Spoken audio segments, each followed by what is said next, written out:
Thank you. Come and join me. Oh, man. This is Liza Minnelli, ladies and gentlemen. Hi, everybody. Listen, do you always wear this in the morning? Is this what you make the biscuits with in the morning? We wanted to dress up. You are Liza honey. Minnelli, and we are so privileged to have you with us. Oh, you look beautiful. Thank you. You look absolutely beautiful, and everybody else does, too. Thanks. They're fun, aren't they? Yeah. As I said in the opening, all these people here are special to us, because this is our 1,500th show. Oh, it is? And I couldn't... Yeah, that's not a Keno number back there. I couldn't think of a better way to celebrate than talking to someone who I've considered an idol in my life. Oh, thank you. You know, one of the things about Liza Minnelli, you walk on a stage, into a theatre, you own it. How is it that Liza can create that magic? Well, I figured that if people are nice enough to pay to come and see me, then we're all in it together. So it's like for 2 hours, there's nothing else exists, just us. You know, that's how I feel. And the audience is my friend. You know? It is a special gift, though, being able to fill a stage. I mean, these days, we've got a lot of performers here, some other wonderful singers Yes. from Australia. But, you know, we see the Madonnas, the Britneys, the U2s. They have literally truckloads of equipment to create a mega show. You're a one-woman show. How do you do it? Well, I have no idea, to tell you the truth. I guess I'm a modern vaudevillian. Do you know what I mean? But that's real, raw talent. Well, no, it's not raw. No, sorry. Please. Let me take that back. Sorry. No, what it is I've learned my craft from the best. I've always been curious. You know, so when I saw Charles Aznavour, I thought, oh, I want to be able to do that, to tell a story like that when I sing. So I went and said, can I learn from you? And he said, sure. You know, Ron Lewis, who's my director and choreographer, we've worked together for, 30 years. As you mentioned, you say you And he's taught me everything. And he's helped me become, he's helped me become comfortable with myself. You know, before, Fred Ebb, who was so wonderful, used to write everything that I said and this, that, and the other. And Ron has just said, that's funny. Why don't you say that on stage? So that individuality, you had to learn to become yourself. Yes. That's not easy. And as I said, we've got a lot of performers here. That's not an easy thing to do. We love to sometimes hide behind a facade. How Yes. do you learn to be comfortable? Well, I think it depends on the song that you're singing.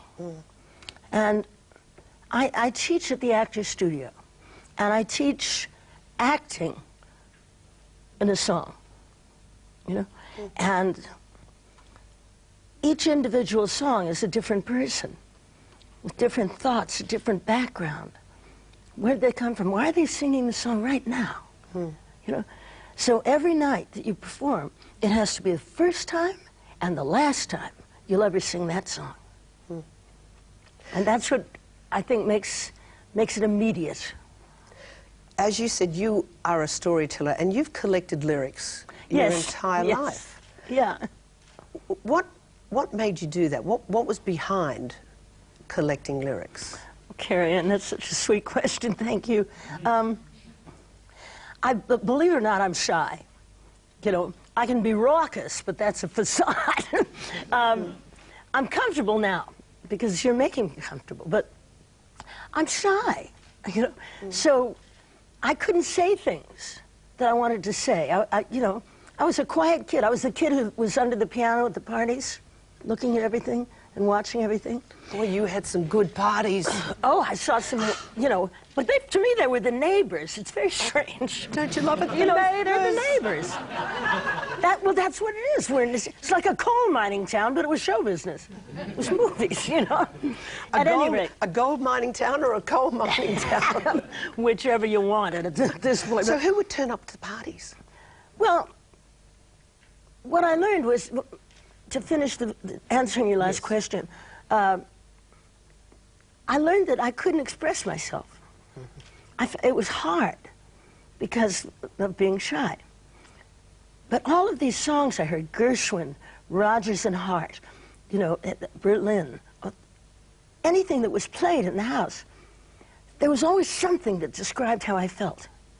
So like at the age of 3 or 4, no, I'm exaggerating, like 8, I'd be out at the pool in Las Vegas where my mom was performing, right? Singing, "Oh, there's some people long ago were looking for a different tune, one that they could croon," because I wanted to sing, right? Or if I was sad, there was always a song to describe it. So music became my hobby, lyrics became my hobby, really. If I say to Liza Minnelli, if I give you a song title, I'd love you to tell me what those lyrics mean to you. Do you mind? No, not at all. Okay, these song titles and what they mean to you, a line or whatever, because I've got a couple. New York, New York. Well, to me, that's about a girl who wants to go to New York, who wants to be on Broadway, and who's getting the chance. She saved the money. She got the bus fare. She's got it. If I can make it there, not here, if I can make it there, I'll make it anywhere. Come on, come through, New York, New York. So there's an urgency and again, there's no forward or back, that you're just in the moment. You know what I mean? And that girl is the person I'm singing about. And the world goes round. Well, that's changed over the years. I mean, you go through a lot, right? And, I remember when I first got the song, and Fred and John Kander played it for me, I thought, oh my God, this is a great, great song. And I sang it, you know, like, with such passion and such longing and such... Now, I say, sometimes you're happy and sometimes you're sad, but the world goes round. You know, so it changes. Could that have been a bit of a theme song for you? I think it's all of our theme songs. When I sing that song, I know that everybody in that theater has been through a lot. The next song? Tenderfield Saddler. Oh, gosh. I've never sung Tenderfield Saddler. But you know the lyrics. I know everything. What do the lyrics mean to you? It's a story, and it's history. And it's a story that somebody has to tell, because they've never spoken about it before. Do you remember the first time you heard it? Oh, sure. I came home from rehearsal, right? I was rehearsing with Ron, and Peter said, listen to this. I've written this. I don't know if it's any good, right? And he sang it for me. And I said, I think it's brilliant. I think it's wonderful. And the point of view is fantastic. You know, coming from you, it means something. How gorgeous. Yeah. Oh, there's so many other songs I'd like to actually talk to you about. There's so much more I need to talk to Liza Minnelli about. Would you be kind enough to stay? We have to take a bit of a break. Sure.